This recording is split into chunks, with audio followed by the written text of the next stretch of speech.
This is the exact math behind a $30,000 per month agency. And I know because when I use this equation in my own agency, I scaled from $0 to $2 million per year in just 10 months. And trust me, it's not luck, because every successful agency owner that I know has used this exact math to scale their agency. But it doesn't just work in the agency space. Even people that are playing at the highest levels of business, billionaires like Tillman Fertitta, attribute this math to the reason they're able to scale. So in this video, we're going to dive into what this math is, how you can use it to scale your agency, and the exact principles you need to be tracking to make sure you hit your goals this year. Let's dive in. So there are really two ways to set goals as an agency owner. And what you have to understand is the biggest companies in the world, the ones that are publicly traded, they actually have to set earnings projections on a regular basis. That means every quarter or every year, but typically every quarter, they have to exactly state how much money they're going to make that quarter.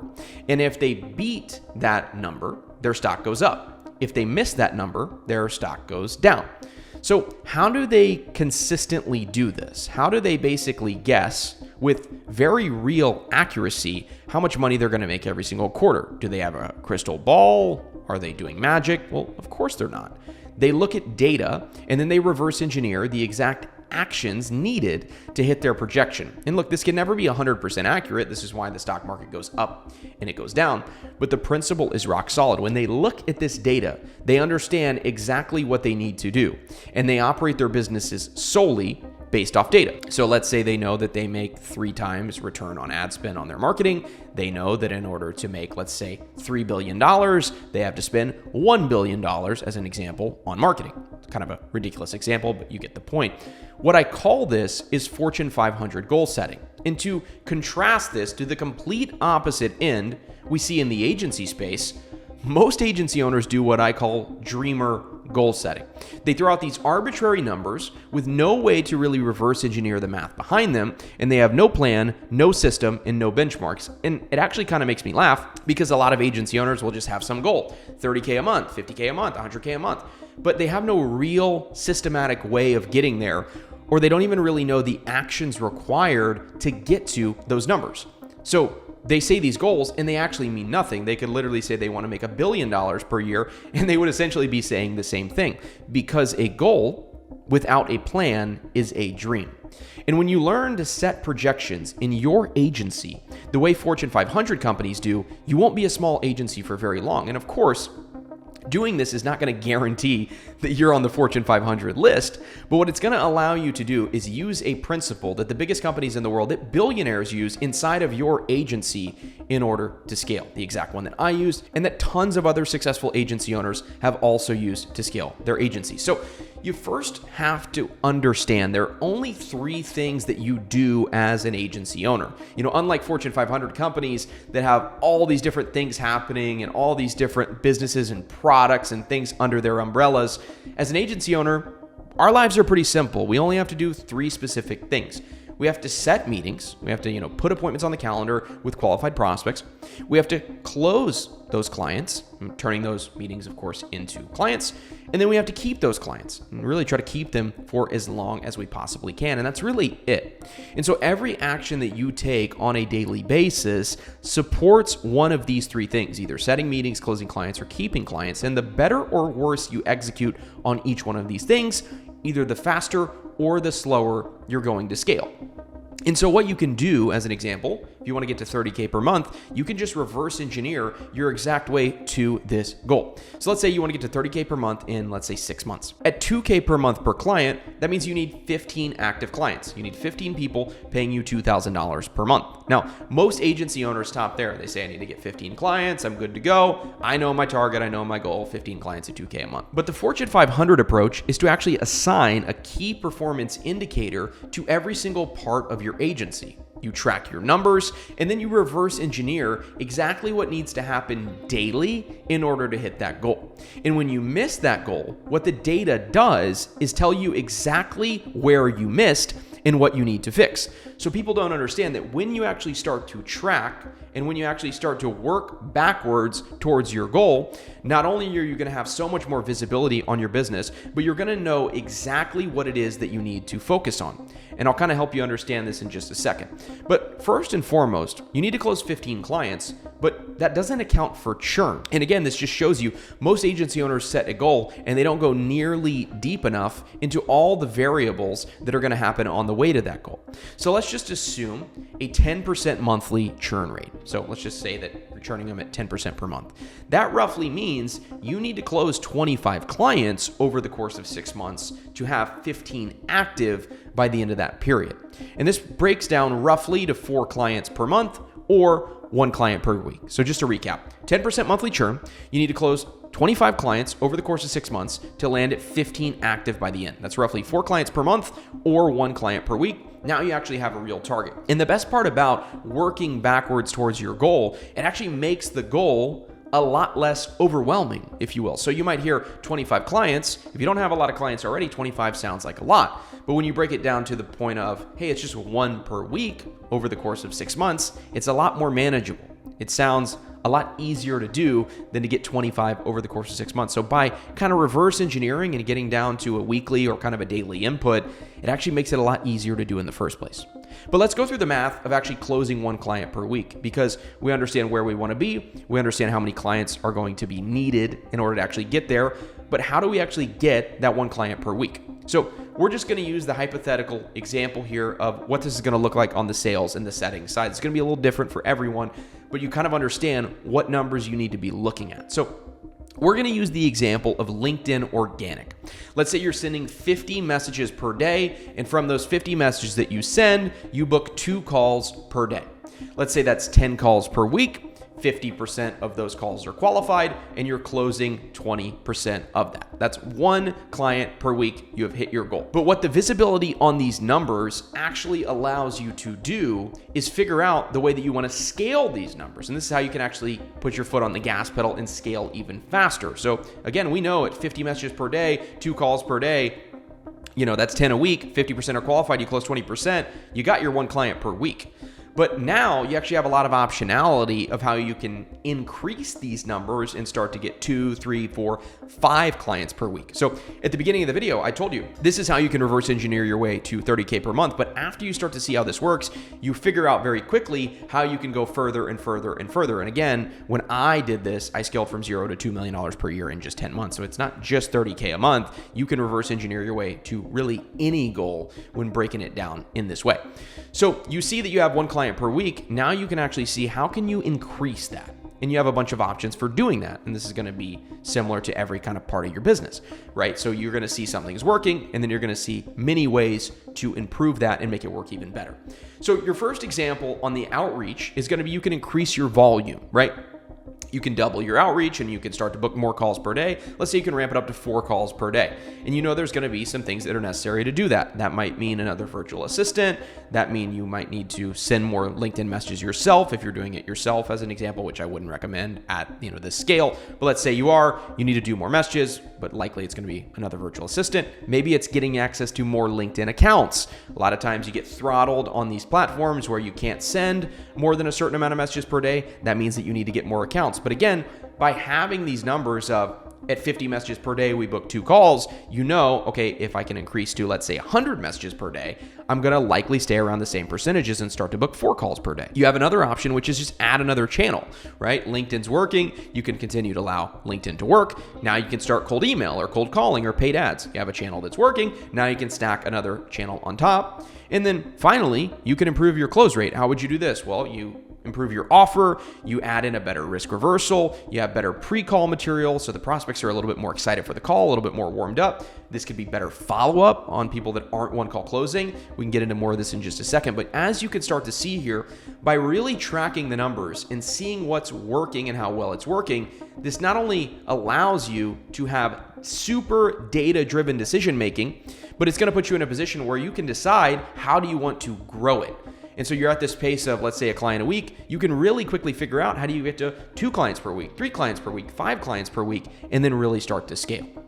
So a real example of this from my own agency, like when we started, we were pure outbound. So we had 3 virtual assistants that were ripping every single day, and they were managing outreach across Facebook, LinkedIn, and Instagram. All I did was take the calls. And at a certain point, I really had to decide, do I want to scale the VA team or do I want to just turn on ads, right? So I'm having these 3 virtual assistants. I'm thinking, do I want to get 6 or do I want to get 9 or do I want to really scale and get like 15? And I just decided it might be a little bit easier to just turn on the ads, because as you scale outbound, it gets messy very quickly. More accounts, more people to manage. Your accounts get banned at times when you really start to scale in volume and people logging in and out of different accounts. So we just decided we were going to turn on ads. And when we first turned on our ads, we were booking calls at $50. So every call cost us roughly $50. And every time we tried to scale, that cost per call went up. And I would basically say, well, we're booking at $50. This is good. We don't want to spend any more than $50 per call. So we would eventually scale them back down. Let's say we're spending $200 a day. We would try to go up to $400. Our cost per call would go up to like $65 as an example. And then we'd say, well, we can't pay $65 a call. It's this arbitrary number. We would scale back down. But then I realized that although I was tracking metrics, I was tracking some of the wrong metrics. So cost per call, as an example, really is just a vanity metric. It doesn't mean much on its own. And instinctively, we all know this. Let's say you sell something that's $1,500 and you have a $500 cost per call, but you close every single one. Well, it's not terrible.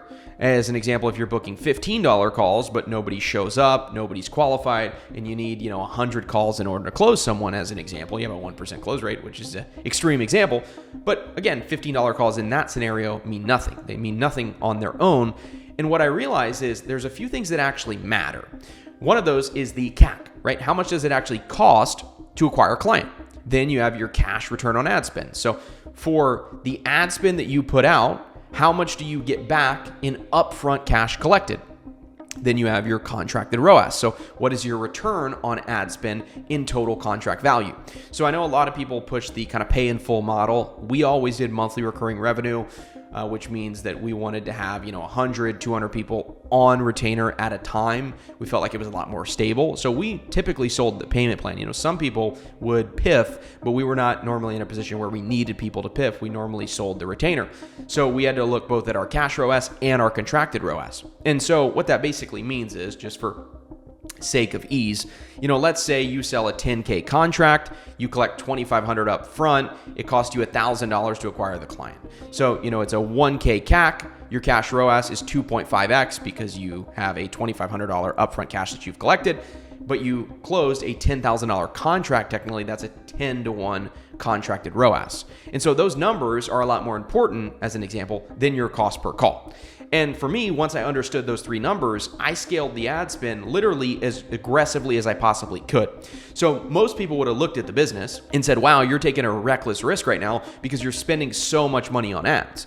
But the thing is, once you know your cash ROAS is profitable, meaning once you know that you are making more the day the person signs up than you're spending to acquire them, it's not really a risk at all. And specifically for me, we sold a 4-pay plan, a $2,500 a month, and they paid $10K in total. So if our cash ROAS was in the green, we were in a very, very good spot to be profitable. And so this can look like, from the outside looking in, wow, you're spending too much money, this is reckless. But again, it's not reckless at all if your cash ROAS is profitable. And so your cost per call doesn't matter as much as these important metrics. So it's not just about tracking metrics, it's about tracking the right metrics and going back down to the math. And that's the difference between just tracking data just for the fun of it and saying, hey, we're at $50 cost per call, which doesn't really mean anything, versus tracking, let's say, the right data. So let's talk about your key performance indicators and what you actually need to be tracking on a daily, weekly, monthly, yearly basis in your agency. So again, you have these 3 things that you do. First is setting meetings.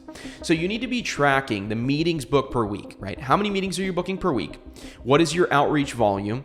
And how many accounts do you need in order to hit that number? So this is going to give you a baseline booking rate that you can actually use to scale. So the example here is, let's say LinkedIn, you're booking 10 meetings per week. You're sending 500 outreaches in total, and you have 3 accounts. That would be roughly a 2% booking rate. Now, if you need to book 20 meetings per week as an example, you know exactly what needs to adjust. You need to scale up to 6 accounts. And again, you can even go deeper into this. So if you have one VA managing 3 accounts, well, if you add on another 3 accounts, you need to get another VA. So this can actually transcend into every single area of the business. And when you set projections like this, it actually makes your hiring much easier as well. And it really puts you in a position where you can say how many clients you're going to close next week on a dime or next month on a dime. So this way, you're not in a position where you close a bunch of clients and then you don't have the team to actually fulfill for the clients and you have to go out and do all this hiring. What this allows you to do is literally say, here's how much money we're going to make next month based off the data and based on us scaling the data. And you can actually start to hire and train according to that goal, which actually makes the scaling a whole lot easier. So then you have closing clients, right? You're tracking your qualified call percentage, your show rate, and your close rate. So as an example, let's say 50% of your calls are qualified, 80% of those calls show up, 20% of those calls close.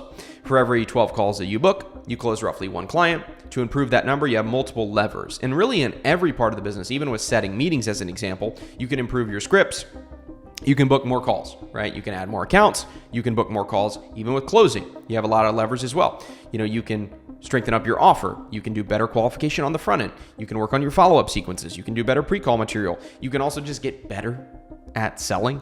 As an example, maybe you're priced a little bit too high for what it is that you're offering. Like there's so many levers to pull, but the problem is most people just have no visibility whatsoever on the actual data. And so they don't know what needs to be fixed. They just know, hey, my agency's a mess. I'm not getting any results, but they can't actually tell you why.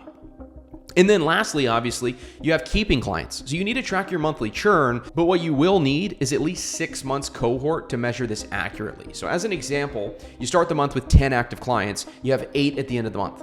That is a 20% monthly churn, which is extremely difficult to be able to scale with. So the fix here would be getting your clients better results, communicating better, having a better onboarding process, setting better expectations. Again, bunch of levers to pull in order to solve a problem.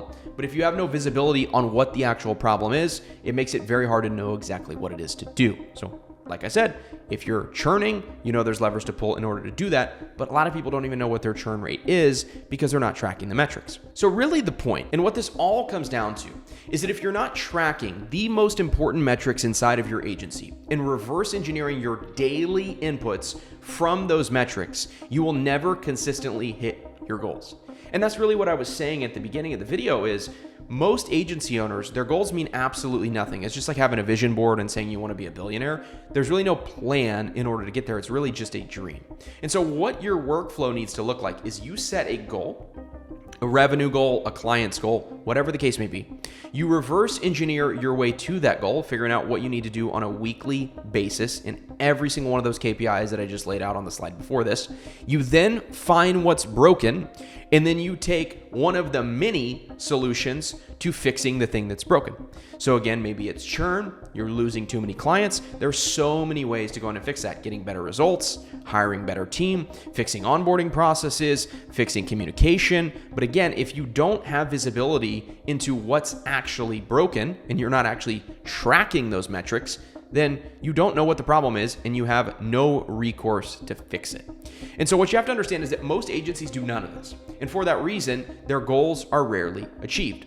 So all you have to do is set the goal, reverse engineer it from your benchmarks, let the data show you what's broken, and then fix that one thing. So that is the process that you are going to use to reverse engineer your way to a $30,000 per month agency within the next 6 months. But what I have learned after scaling my agency, closing over 771 clients and collecting over $5 million in cash is there's really one foundation and there's 5 pillars that allow agencies to scale extremely quickly. The foundation of market leader positioning. Let's be honest, we are in a trust recession right now.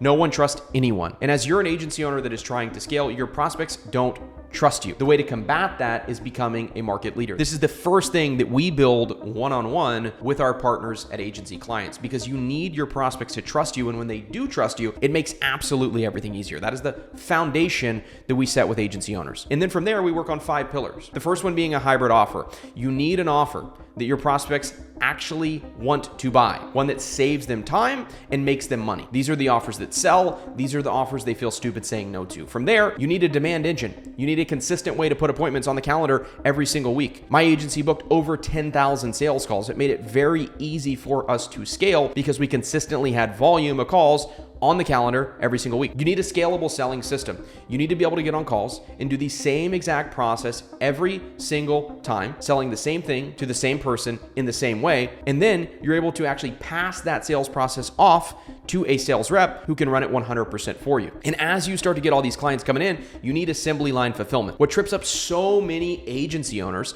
is they're in this position where they're doing all of the client fulfillment for the clients by themselves. This is asinine. You can never scale an agency if you were doing all the fulfillment. If you do the fulfillment, you're a glorified freelancer. You can't say you have an agency if you're the one doing the fulfillment. So you need assembly line fulfillment. You need processes in place that allow your agency to scale and bring on as many possible clients as you can without you being involved in any of the fulfillment. And what that allows you to do is pillar 5, my favorite thing, which is founder removal. This allows you to really remove yourself from the business and strategically focus on the areas inside the business that give you the highest leverage. That one foundation and those 5 pillars are not only what I use to scale my agency from $0 to $2 million per year, close over 771 clients, and in total collect over $5 million in cash, but they're exactly what I build with you one-on-one inside of agencyclients.com. Would love to help you with that process. I would love to see you get to $30,000 per month within the next 6 months. You know how to reverse engineer your goals now, but I want to actually help you work on these specific things in order to scale. So if you want my one-on-one help in order to scale your agency, hit the first link in the description at agencyclients.com. Would love to have a call with you and love to speak with you and learn more about what you have going on. Again, this is for agency owners, whether brand new and just getting started, or you have some clients already and you're looking to scale. So would love to work with you. Would love to see you over at agencyclients.com. I love you lots. Do all the YouTube stuff, like, comment, subscribe. I will see you in the next one. Love you lots. Peace.